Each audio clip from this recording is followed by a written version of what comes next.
Bonjour, bienvenue sur ma chaîne YouTube. Je suis Marie et je me suis fixée comme objectif d'amener de la visibilité aux auteurs et aux autrices, des idées de lecture aux lecteurs et aux lectrices et qui sait, de se faire remarquer par une maison d'édition. Je vous présente ma rubrique Un café avec Marie où je vous présente une version caféinée des livres des auteurs de mon groupe Facebook Lecteurs, auteurs et éditeurs. Aujourd'hui, je vous présente Le Chut des canines qui nous entraîne à Strasbourg. C'est une œuvre entre fantastique et thriller et qui est portée par une héroïne inoubliable qui s'appelle Kinoma Esteban. Ce livre va paraître début mars 2025 et c'est le premier tome d'une série qui explore les interactions fascinantes et parfois dangereuses entre humains et vampires. Alors, installez-vous confortablement avec votre café ou votre thé préféré et partons à la découverte de ce roman hors du commun. Le Chut des canines nous entraîne à Strasbourg où Kinoma Esteban, infirmière et demi-vampire, jongle entre son quotidien dans un hôpital de second ordre et ses missions pour une organisation secrète. Demi-vampire, dites-vous ? Oui, Kinoma a été transformée accidentellement lors d'une transfusion sanguine, ce qui la place dans une position unique entre deux mondes. Mais cela ne l'empêche pas de répondre à des appels à l'aide et de résoudre des crises là où vampires et humains entrent en conflit. Kinoma se décrit elle-même comme une femme complexe. Je ne suis ni totalement humaine, ni totalement vampire. Je me situe entre deux mondes, et cette dualité est à la fois ma force et ma plus grande épreuve. L'un des aspects les plus fascinants de ce livre est l'univers riche créé par Fra Roberto. La société vampirique appelée collectivité coexiste avec les humains de manière discrète et pacifique. La plupart du temps, cette coexistence, bien qu'instable, soulève des questions profondes sur les dynamiques de pouvoir et les relations entre les deux groupes. Kinoma est une héroïne captivante. Entre sa carrière d'infirmière, ses missions secrètes et sa lutte pour trouver sa place dans le monde, elle incarne des dilemmes très humains malgré sa nature particulière. Une de ses phrases m'a marquée. Quand la route devient dure, les durs se mettent en route. C'est un mantra qui résume sa résilience. L'atmosphère du livre est également un atout majeur. On passe des ruelles de Strasbourg, aux couloirs sombres des hôpitaux, jusqu'au château de Wawel en Pologne.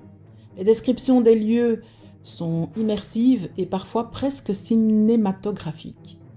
On est plongé dans une ambiance à la fois mystérieuse et inquiétante.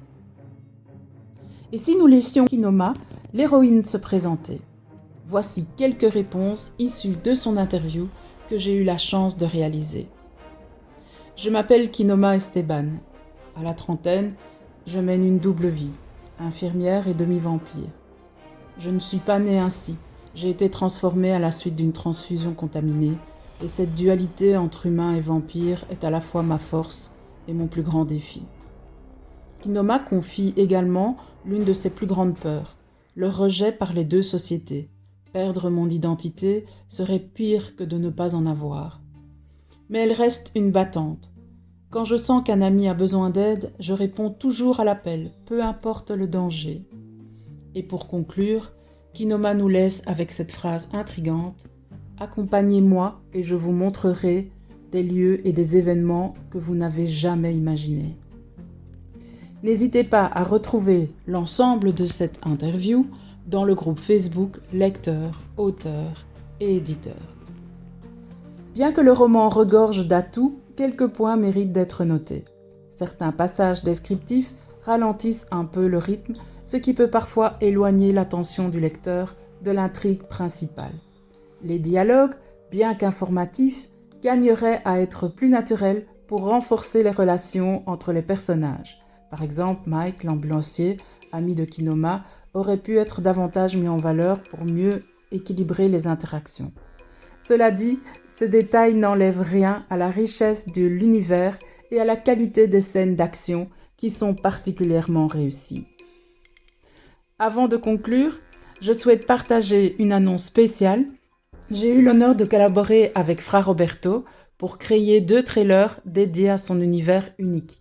Ces vidéos sont disponibles sur mes réseaux sociaux. Elles mettent en avant un style captivant et la créativité débordante de cet auteur. Je vous invite à les découvrir pour plonger un peu plus dans cette œuvre. Sachez également que Le Chute des canines sortira début mars 2025 en e-book et en brochet et que d'autres livres de Fra Roberto sont déjà disponibles sur Amazon. Si vous cherchez une lecture qui mêle mystère, action et réflexion, je vous recommande vivement Le Chute des canines. Quinoma Esteban est une héroïne qu'on n'oublie pas et l'univers de Fra Roberto regorge de surprises. N'hésitez pas à me dire en commentaire ce que vous pensez des récits de vampires ou si vous avez déjà lu les autres livres de cet auteur. Vous pouvez aussi rejoindre notre groupe Facebook lecteurs, auteurs et éditeurs pour en discuter.